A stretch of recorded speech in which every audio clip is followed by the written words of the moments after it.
নমস্কার, আমাদের চ্যানেল আহারে মন 24-এ আপনাদের সকলকে স্বাগত জানাই। কেমন আছেন আপনারা?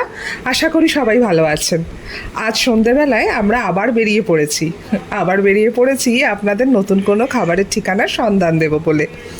কোথায় যাব ঠিক জানি না, অর্থাৎ ঠিক করিনি, কিন্তু ঠিক করলাম যেতে যেতে আগে একটু চা খাবো, তারপর নতুন কোনো ঠিকানা এক্সপ্লোর করার কথা ভাবি।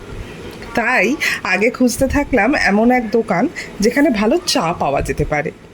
অনেকটা পথ যেতে যেতে হঠাৎ চোখে পড়লো একটি রেস্টুরেন্ট, বেশ আলোয় ঝলমলে, এবং তার পাশেই চায়ের ব্যবস্থা।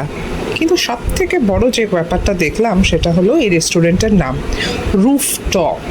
রেস্টুরেন্টের নাম রুফটপ রেস্টো অ্যান্ড ক্যাফে।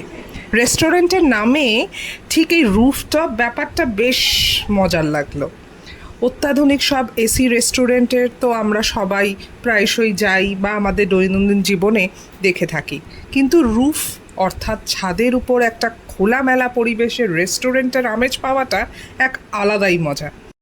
চোখে পড়ল সেই দোকানে শুধু যে চা পাওয়া যায় তা কিন্তু নয়, সন্ধেবেলায় যেসব মুখরোচক খাবারগুলো আমরা রাস্তার ধারে দেখতে পাই সেগুলোও এখানে কিন্তু পাওয়া যায়, যেমন এগ রোল, চাউমিন, বিভিন্ন রকমের রোলের কিছু লেখা ছিল দেখলাম, কোল্ড ড্রিঙ্কসের সম্ভার আছে।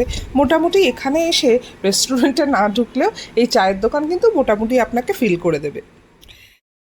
চা খেয়ে তারপর ঠিক করলাম যে না, এবার রেস্টুরেন্টের ভিতরে ঢুকতে হবে।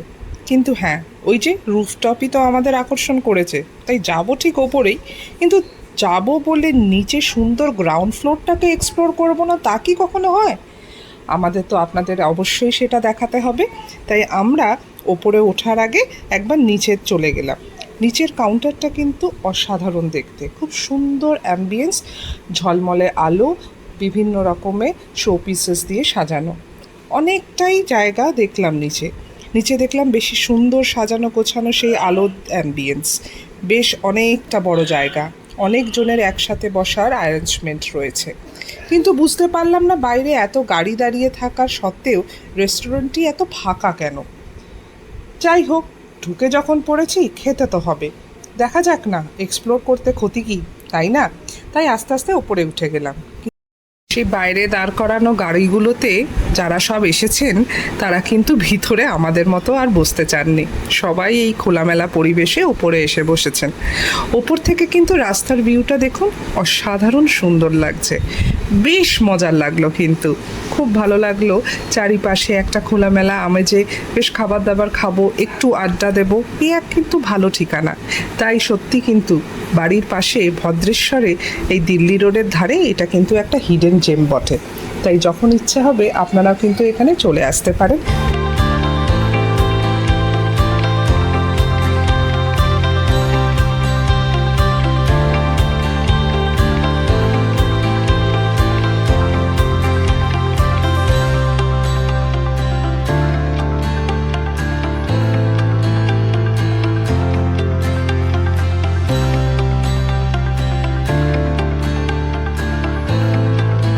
ওই পরিবেশে বসে পড়লাম খেতে আমরা। প্রথমে অর্ডার দিয়ে ফেললাম চিকেন ললিপপ উইথ গ্রেভি। চলে এলো আমাদের সামনে এই ললিপপ দেখে আর কিন্তু কোনো রকম ওয়েটিং পিরিয়ডে যাওয়া যাবে না, সঙ্গে সঙ্গে হামলে পড়লাম ললিপপে। বেশ ভালো খেতে ছিল। তারপর ফ্রাইড আইটেমে চলে গেলাম ডিমের সঙ্গে। তারপরে ভেবেছিলাম ফ্রাইড আইটেমে একটু মাছের কিছু নেব, তাই স্টার্ট করলাম ডিম দিয়ে। ডিমের পকোড়া বেশ টেস্টি ছিল, নট ব্যাড। কিন্তু তারপরে যে ফিশ ফিঙ্গার পেলাম, ফিশ ফিঙ্গার সার্ভ করা হলো কাসুন্দি এবং পেঁয়াজ দিয়ে, অসাধারণ ছিল খেতে কিন্তু। এরপর নিয়েছিলাম এগ হাক্কা নুডলস। দারুণ ছিল এগ হাক্কা নুডলসটা, একদম সিম্পল। সত্যিই খাবারগুলো বেশ ভালো, তাই একদম মিস করবেন না। যখনই ইচ্ছা হবে বা সময় করে উঠতে পারবেন, অবশ্যই চলে আসবেন এই রেস্টুরেন্টে।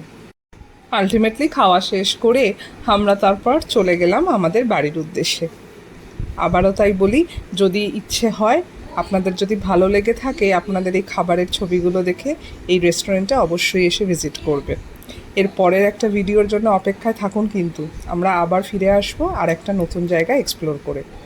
আর ততদিন অবধি আপনাদের এই ভিডিওটা দেখে যদি ভালো লেগে থাকে, আমাদের এই চ্যানেলটি সাবস্ক্রাইব করে দেবেন এবং একটি লাইক দিয়ে দেবেন। তাই দেখা হবে পরের একটা ভিডিওতে। ভালো থাকবেন, আনন্দে থাকবেন। Bye bye.